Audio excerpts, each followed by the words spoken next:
let's start with the news. This I was amazed to see. I used to teach IPv6 a lot. I was a big proponent of the IPv6 migration, and one thing that happened is IPv4 addresses became rare and hard to find, and a lot of people would pay money for them. And I was a big advocate for selling our IP addresses here. City College has a whole Class B for public IP addresses, 65,000, and we only need about 30. And we also have a Class C, so I wanted to sell the Class B, which would sell for about $1 million. But it turned out there were administrative hurdles and we couldn't really do it. But this was amazing. This guy formed large, elaborate network of phony companies to get IP addresses from Aaron. And Aaron will give you a free IP address for your company, but they're pretty stingy. They'll give you just like 4 or 8 or 16. So he got a bunch, and then he sold them to make money. And he got busted, and he got 5 years in prison for selling IP addresses, which he obtained fraudulently from Aaron. So that's pretty interesting, because I wonder, the exact ownership of IP addresses and your exact obligations were never that clear to me. Like some of the big companies that were in here early, like MIT, had a whole Class A, 17 million, and they actually donated it back to Aaron a few years ago because they had such a shortage of IP addresses. And there was a big argument whether you could sell your addresses, because it's not like you exactly own them, but people started doing it. And I wondered about the legality of it anyway. Anyway, So who own the IP address? well, what happens is there are pirate uses of IP addresses. You can just configure your router to accept traffic from an IP address without really owning it. And then what'll happen, and there are ones that are used that way, and then what'll happen is only machines near you will find it, and the ones near someone else will find another. It's a lot like pirate radio. And that's technically illegal, at least it's not approved and it's not reliable. And I imagine it's illegal, although I'm not sure you could find the exact law you violated. But anyway, what you get when you register it with your registrar like Aaron, then they have a master list. They assign it to you, and nobody else is supposed to use it. Mm-hmm. And although somebody else could use it, if they had access to BGP, but see, in order to get access to BGP, you have to be a top-level internet provider or a big company.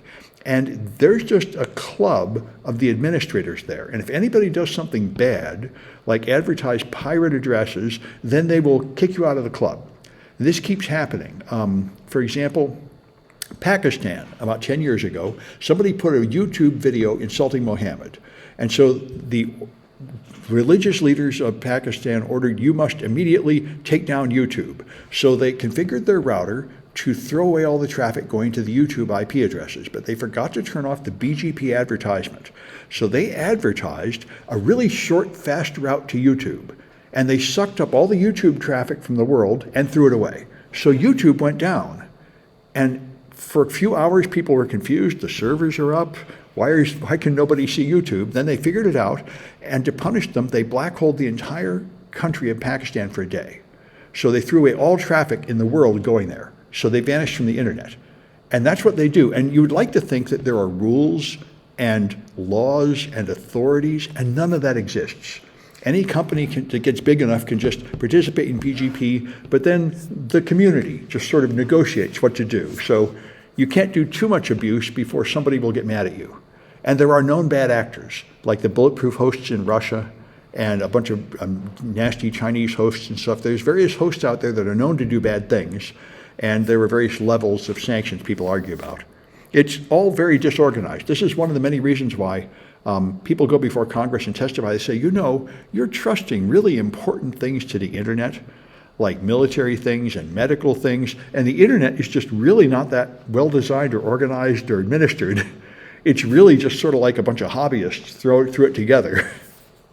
And it's really probably not good that so many important services rely on the internet. Anyway, so I got a phone call from the people running this. This is pretty amazing. This wage scholarship program will pay for African American students to get a master's degree.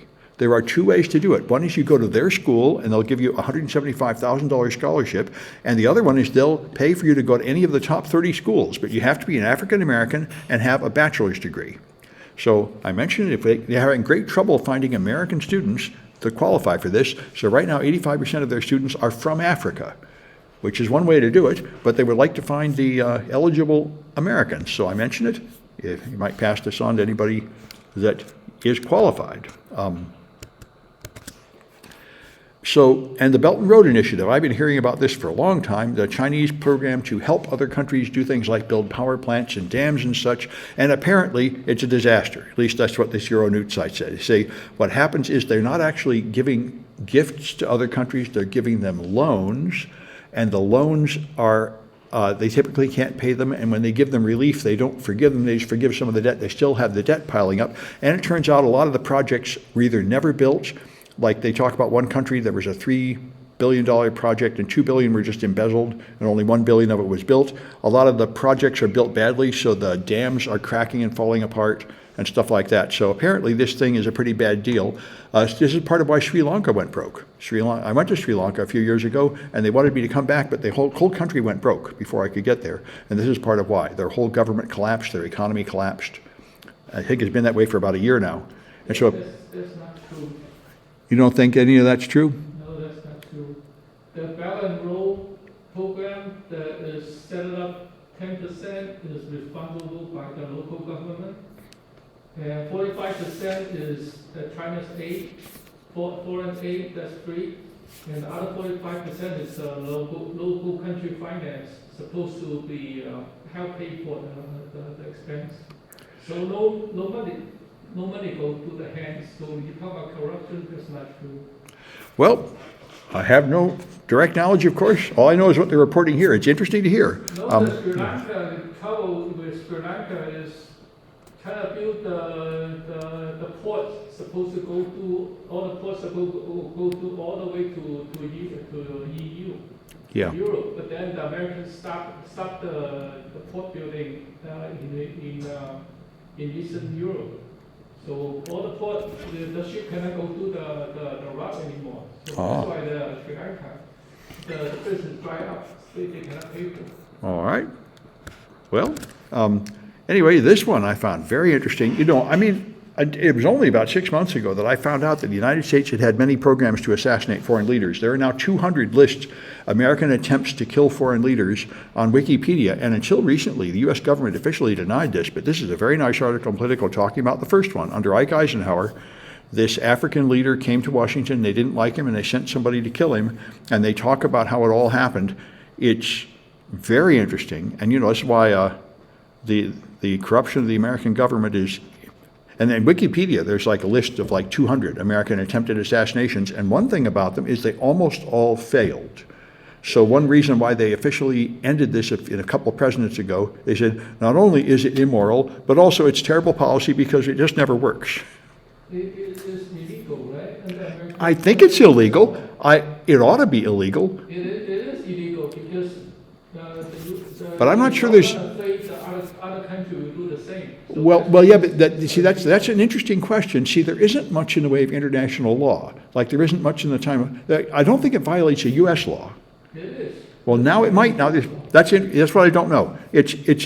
I would like to think it's illegal, but of course we do a lot of illegal things.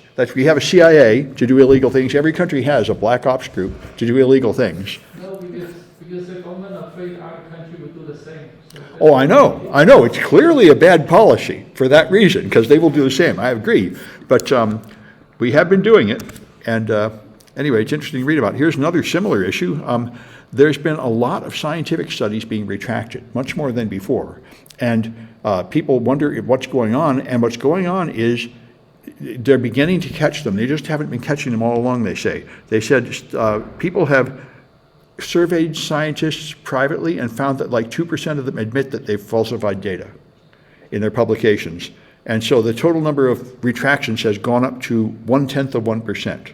So they say probably a whole lot more should still be retracted. This is news to me. When I was doing research science, I was not aware of any of this happening, but maybe it was. You certainly can't really tell because most scientific studies are very complicated. You need special equipment. You need special cells, you do some kind of cancer research or something, and there's really only like 5 or 6 labs in the world that can reproduce it. And the scientific research, they have to have somebody to reproduce the result, right? Not the team to reproduce. no, it's done by peer review. You publish the paper, and then they get the other people who are experts in the field to look it over, but they don't really reproduce it until years later. And a lot of them don't reproduce. But that doesn't mean you did anything fraudulent.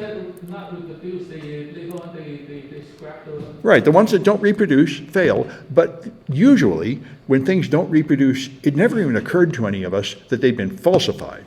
More likely, it's just not it's just not an easy task, and their explanation is wrong, and there's, that's, so, I mean, So when nobody reproduces, that means the paper is bogus. yeah, it means it's no, I mean, well, it doesn't mean it doesn't mean, no, what it means, well, what it means is the paper is useless. But it never occurred to me to doubt the integrity of the scientists, because it's easy to do an experiment, and then when you try it again in a different lab with different equipment, it doesn't work because you didn't really understand. So, I mean, it never occurred to me to blame the scientists for fraud, but apparently that was really happening. And that's pretty discouraging. Anyway, let me stop the recording.